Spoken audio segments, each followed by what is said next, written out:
নমস্কার, আপনাদের সবাইকে স্বাগত। চীনকে কোণঠাসা করার কাজ শুরু হয়েছে অনেক আগে থেকেই। তবে এবার আরো শক্তিশালী জোট স্কোয়াড তৈরি করলো আমেরিকা। কিন্তু এই জোটে নেই ভারত। কেন?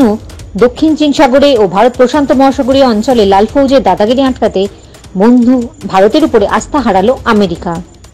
এই মুহূর্তে দক্ষিণ চীন সাগরে চোখ রাঙাচ্ছে বেজিং। ইন্দো প্যাসিফিক অঞ্চলে কৃত্রিম দ্বীপে সামরিক ঘাঁটি তৈরি করেছে লাল ফৌজ।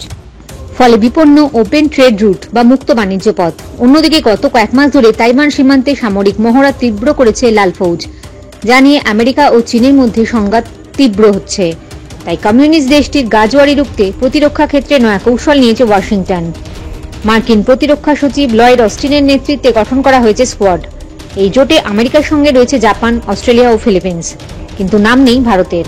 আমেরিকার নেতৃত্বে তৈরি হয়েছে কোয়াড বা কোয়াড্রি ল্যাটারাল সিকিউরিটি ডায়ালগ জোট, যার অংশ ভারত। রয়েছে অস্ট্রেলিয়া, জাপানও। একাধিকবার এই জোটের সামরিক মহড়ায় সাগরে শক্তি প্রদর্শন করেছে নয়াদিল্লি। কিন্তু কোয়াডে থাকলেও সরাসরি চীনের সঙ্গে লড়াইয়ে যেতে চায় না ভারত। এমনকি রাশিয়া ইউক্রেন যুদ্ধেও আবহে মস্কোর পাশে রয়েছে দিল্লি, যা খুব একটা ভালো নজরে দেখে না ওয়াশিংটন। এদিকে নিজস্ব বিদেশ নীতির জন্য পশ্চিমী বিশ্বের সিদ্ধান্তে সায় দেয় না ভারত।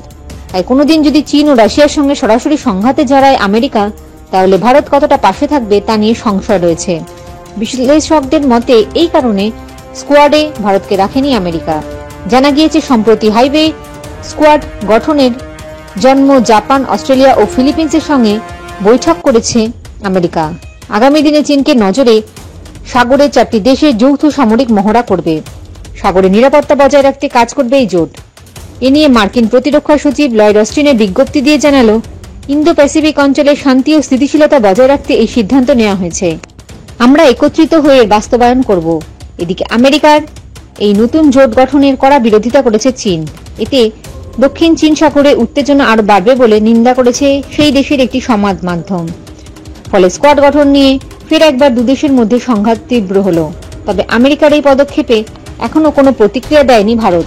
ফলে বন্ধু দেশের এই উদ্যোগ নিয়ে আগামী দিনে দিল্লি কি বলে সেদিকেই নজর রয়েছে কূটনৈতিক মহলের। আপনাদের কি মনে হয়? কমেন্ট করে জানাবেন।